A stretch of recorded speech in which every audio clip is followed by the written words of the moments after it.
Ngaran kuring Sony. Kuring digawe jadi pelayan di salah sahiji restoran anu aya di Lembang, Kabupaten Bandung Barat. Tempat digawe kuring, konsep tempatna resort villa atau penginapan. Jadi tempatna aya di daerah gunung, anu dimana jalan ka eta tempat teh lumayan jauh. Jalana anu bulak belok jeung loba leuweung. Kuring geus saminggu digawe di eta tempat. Disaprak tempat eta dibuka. Kuring ngerasa ngeunah gawe di eta tempat teh. Saking kuresepna kuring digawe di eta tempat, kuring nepikeun ka teu nyaho waktu nalika lamun keur digawe. Nepi ka hiji mangsa kuring ngalaman gering. Ngan kuring keukeuh maksakeun digawe kusabab kaayaan restoran teh kerame-ramena anu daratang. Karyawan di eta tempat oge ngan saeutikan. Jadi daripada kuring nyusahkeun, nya kuring nguat-nguatkeun awak jang digawe. Tepoho harita kuring oge nginum obat di warung. Pamikir kuring sugan we kuring bisa cager.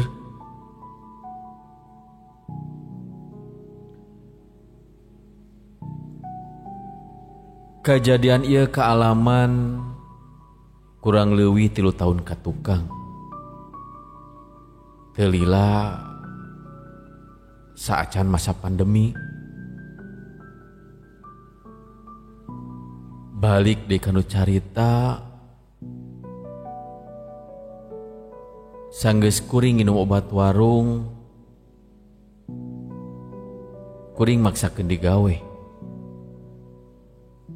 Ngan beuki lila karasana gering kuring teh teu cager-cager. Nyerina malah katutuluyan. Panas tiris, lieur, komo deui punduk jeung tonggong kuring karasa carangkeul. Jabal lalinu anu karasana ku kuring. Anu jadi anehna jang kuring kungsi mariksakeun ka dokter. Tapi sanggeus dipariksa, ceuk dokter eueuh panyakitna naon?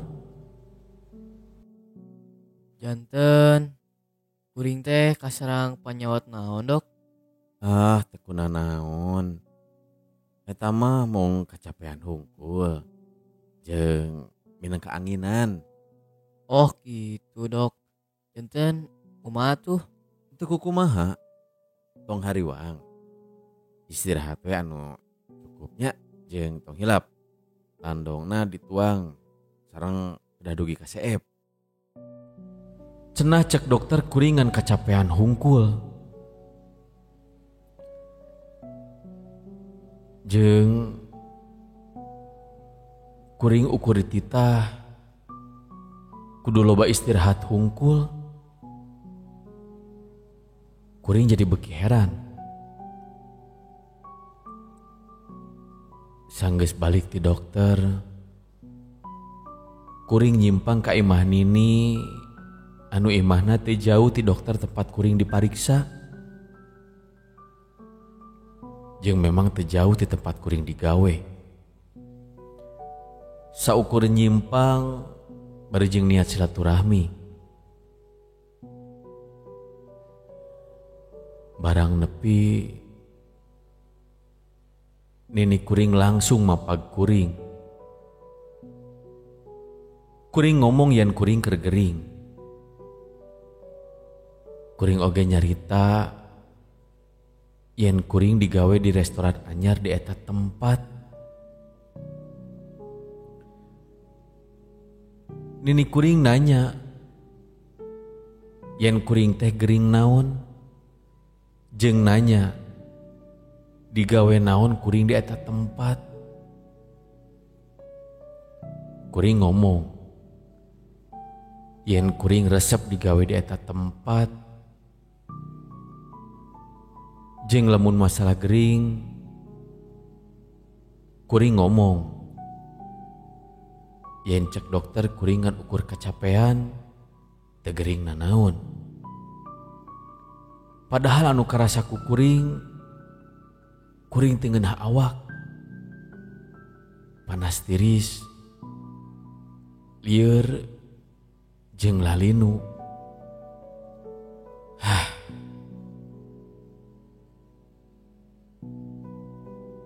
Tapi harita Nini kuring nepikeun ka ngomong, yen ieu lain gering bawaan. Cenah ieu mah aya anu hayang wawuh jeung kuring.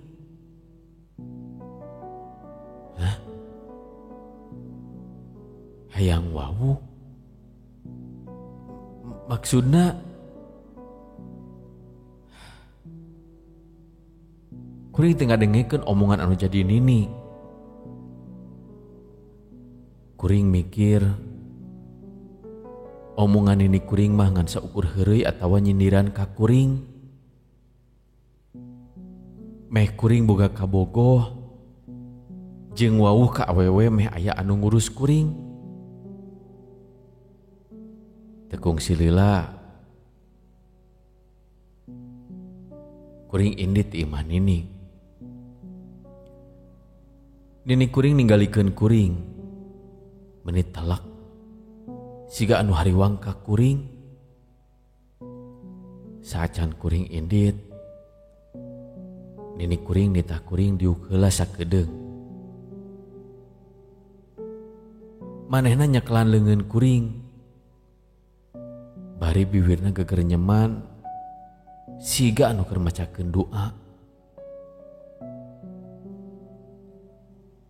Harita awak kuring anu keur hareeng teh jadi karasa beuki panas. Nepi ka ubun-ubun.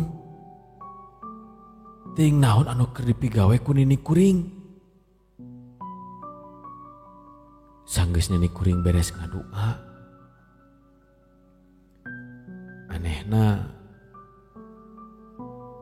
kuring ngarasa rada mendingan.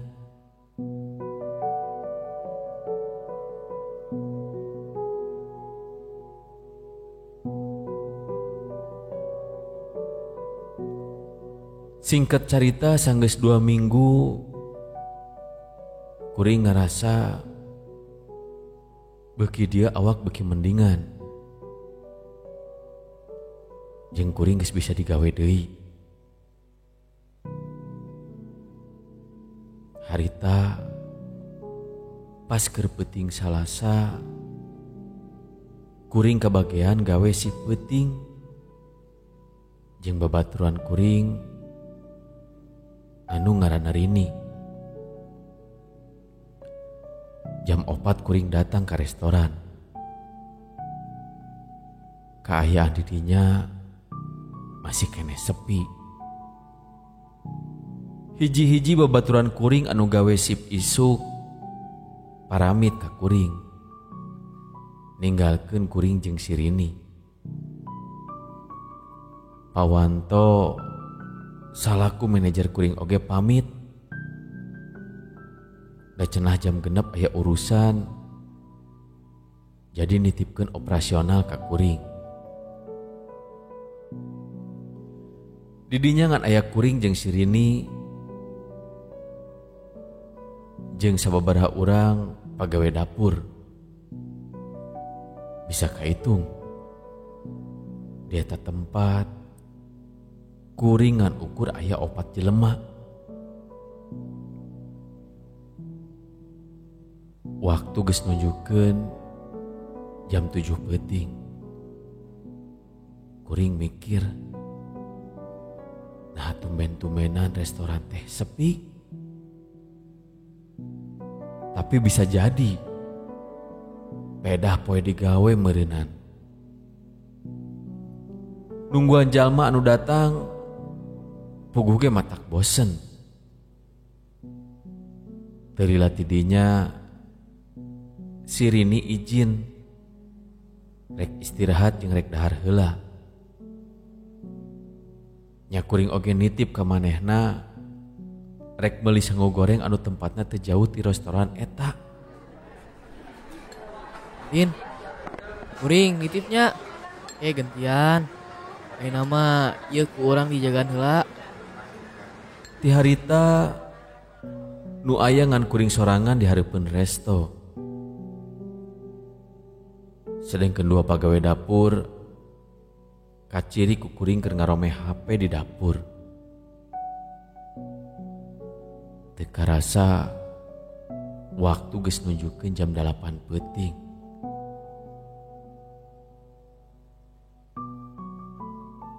Tuluy kuring ninggali aya mobil asup ka wilayah parkir ieu restoran. Katempo ku kuring hiji mobil warna hideung anu rada gede. Nya kuring langsung mapag maranehna dipantau hareup.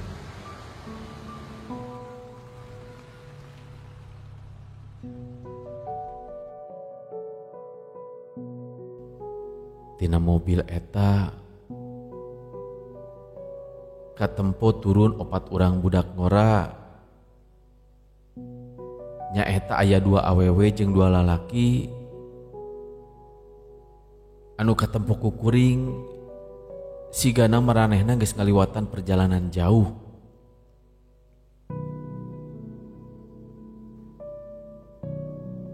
Katempo ku kuring maranehna siga nu leuleus bati kacapean jeung sigana kalaparan. Wilujeng wengi kanggo 4 jalminya. Mangga ku abdi dijajab. Ku kuring jalma anu 4 eta dibawa ka lantai 2. Di lantai 2 ieu puguh rohanganna lumayan alus. Jeung biasana loba barudak ngora anu resep jeung milih eta tempat. Jadi maranehna ku kuring dibawa ka eta rohangan. Ngarah maranehna ngerasa leuwih betah. Kuring langsung mikeun buku menu ka maranehna. Teu loba omong. Maranehna langsung marasendahareun ngan maranehna mesen minuman jeung cemilan teu jeung dahareun anu piwargeunana. Sanggeus beres ku kuring dicatet pesananana, kuring turun ke handap anu langsung muruk ka dapur jang mikeun pesanan. Kuring cicing teu jauh ti dapur bari ngome HP. Nungguan jang kayak ngantirkeun dahareun lamun geus beres. Tekung silila pesanan geus siap. Bareng jeung datangna si Rini anu karek beres istirahat. Din, ila teuing istirahatna. Ayeuna gantian kuring nu istirahat. Mana pesanan kuring? Nah, ayeuna didinya anu nganterkeun pesanan ka luhur. Aya tamu di luhur, nya kuring istirahat heula. Kuring nitah ka si Rini jang nganterkeun dahareun ka luhur ka lantai 2. Nyaeta ka tamu anu karek datang 4. Manehna oge langsung indit ka luhur Maksud rek nganterkeun pesanan. Tapi tekung si Lila manehna balik deui. Ceuk manehna di luhur teh eueuh sasaha. Eueuh jalema. Manya sih. Aya 4 jalema, 2 awewe jeung 2 lalaki. Diukna deket WC ada ujung. Si Rini keukeuh ngomong yang di luhur teh eueuh sasaha. Penasaran. Kuring mawa baki dahareun, tuluy ku kuring diantirkeun sorangan. Kuring langsung indit nganterkeun pesanan tadi ka lantai 2. Satepina di luhur, kuring ninggali kasampak maranehna masih aya di meja anu sarua. Dariuk bari anteng ngobrol. Ah, si Rini mah dasar kedul. Punten, kantosan rada lami. Iya pesenana. Kuring nyimpen pesanan maranehna dina luhur meja. Maranehna ngan ukur ngunggekeun sirahna. Sanggeus kitu kuring turun deui ka handap. Maksud rek nuluykeun deui istirahat sabari dahar sangu goreng anu tadi dipesan ku kuring.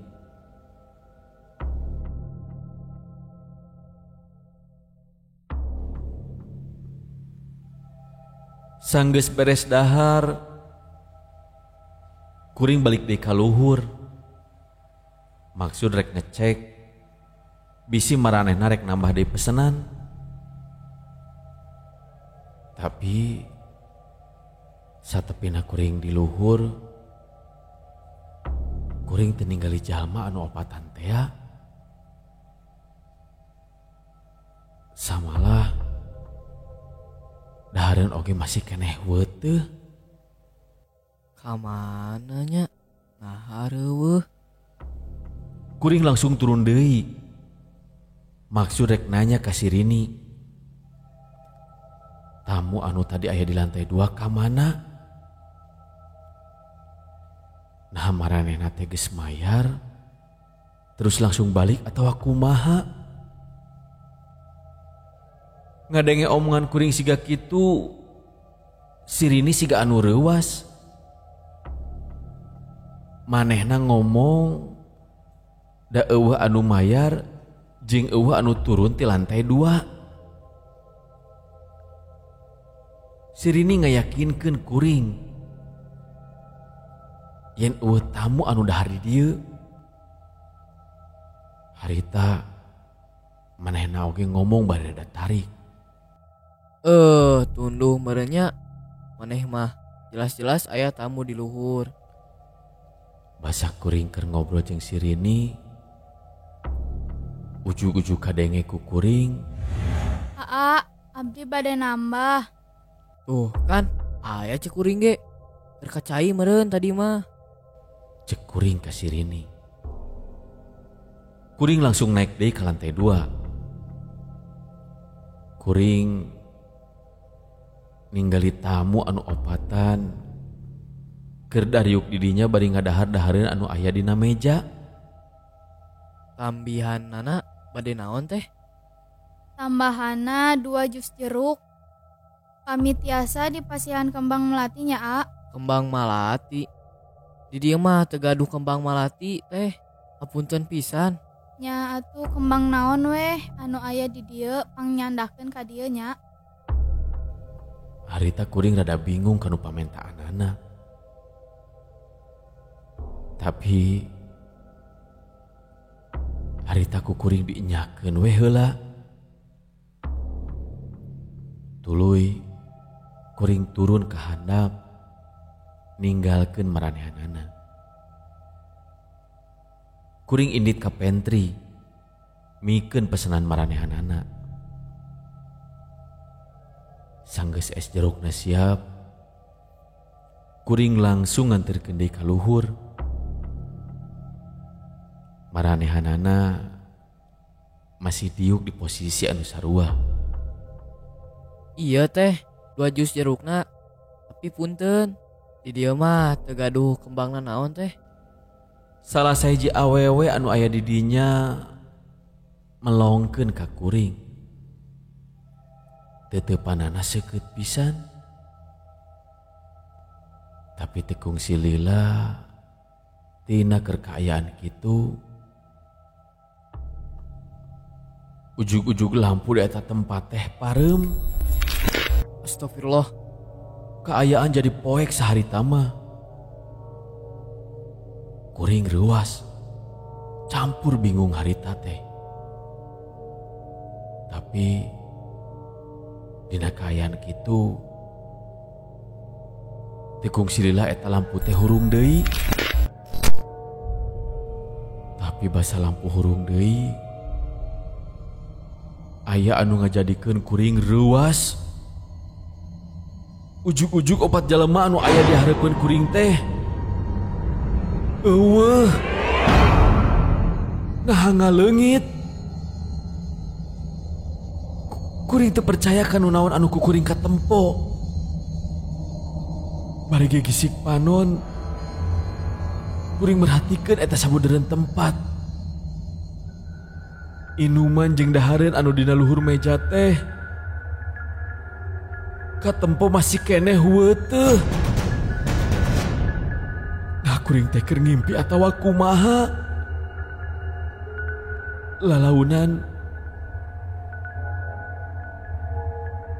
Lalaunan kuring mundur,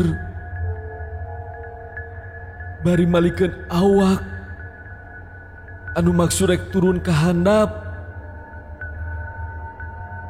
Bari jeung kuring masih keneh kaayaan mamawa minuman anu masih keneh aya dina luhureun baki.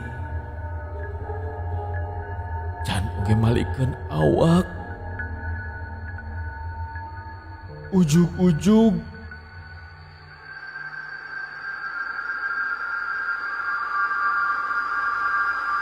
aya anu ngageroan ka kuring ti tukang. Pas ku kuring ditempo,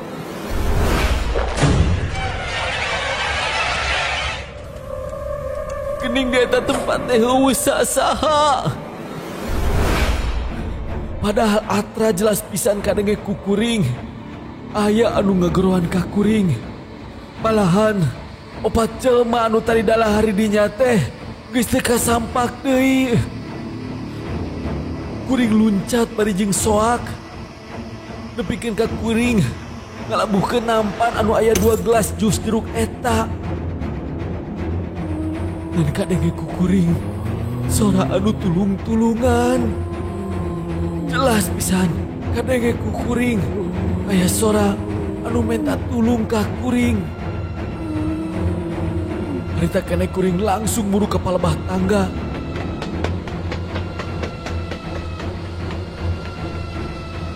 Sababaraha lengkah deui kuring nepi ka tangga. Saking kusieuna nepikeun ka kuring labuh teh eta tangga. Nempo kaayaan kuring siga kitu, si Rini ngadeukeutan kuring jeung nanyakeun kunaon.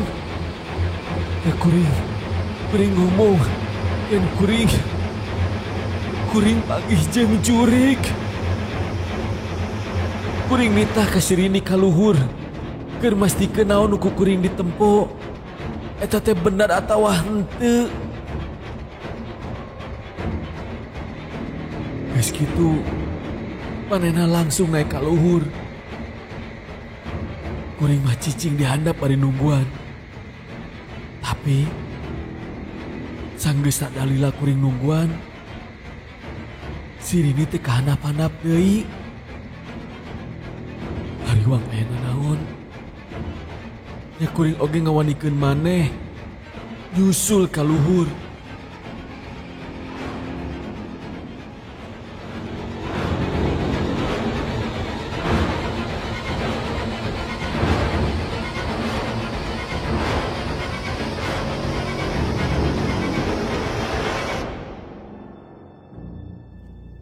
Barang nepi ka luhur,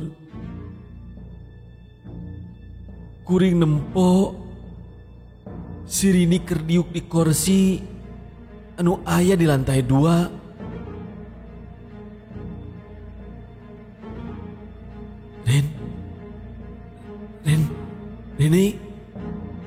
Ren,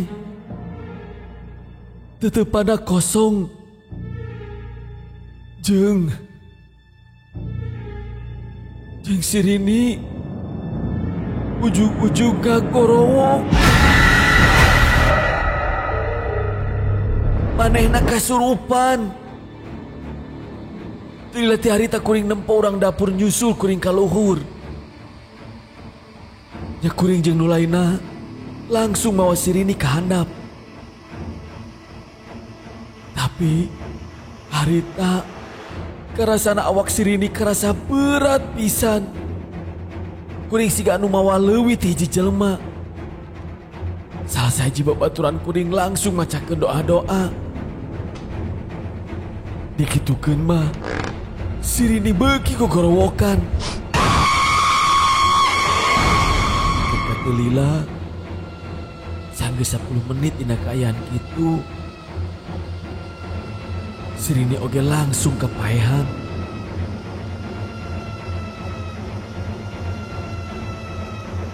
Kuring oge langsung nyaritakeun naon kejadian anu karandapan ku kuring ka urang dapur.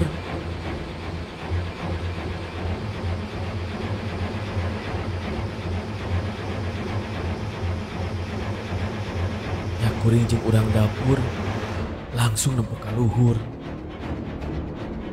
Eueuh sasaha malahan gelas anu bioge masih keneh weuteuh.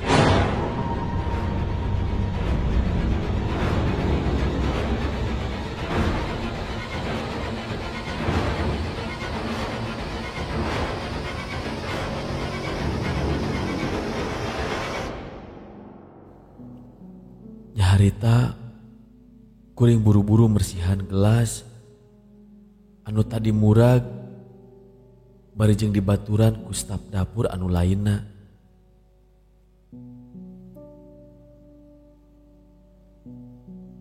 Dina kaayaan teu pararuku waktu geus nunjukkeun jam 11 peuting. Geus waktuna eta resto teh tutup. Harita kuring oge langsung milih balik.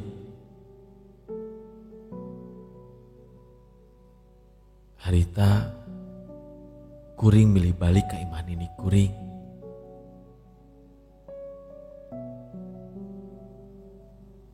Basa kuring nepi di parkiran.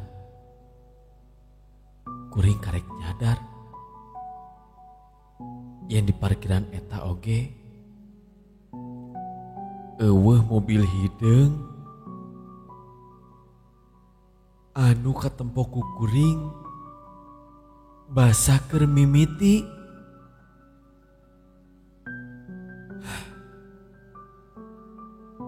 Nah kamana atuh mobil hideung eta teh? Kaisukana kuring hudang. Kuring nyamperkeun ini kuring anu apal ngeunaan hal-hal seperti kitu.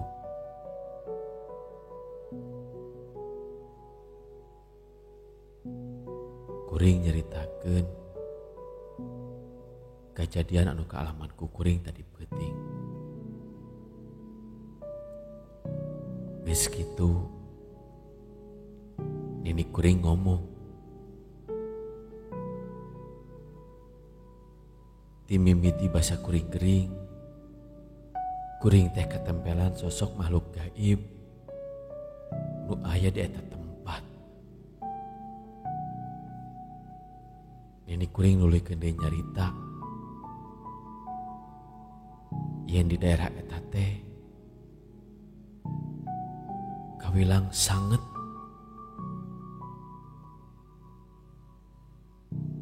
Jeung ti heula kungsi aya kecelakaan mobil di hareupeun restoran kuring digawe. Mobilna teh warna hideung. Supir jeung panumpangna maot. Kabehna opatan. Nyaeta 2 urang lalaki jeung 2 urang awewe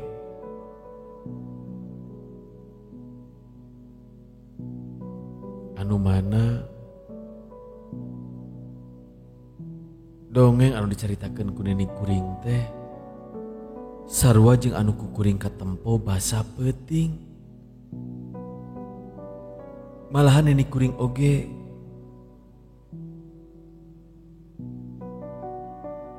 nitah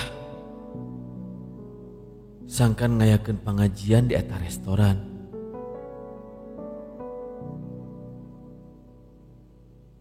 Nyaeta keur ciciren pamit jang anu aya di ditu. Kusabab sakumaha oge urang teh hirup jeung maranehna. Yen urang hirup paguluwota jeung makhluk-makhluk goib, jeung anu paling pentingna sangkan kajadian siga tadi peuting teu kaalaman deui ku kuring jeung sakabeh pagawe nu aya di eta restoran.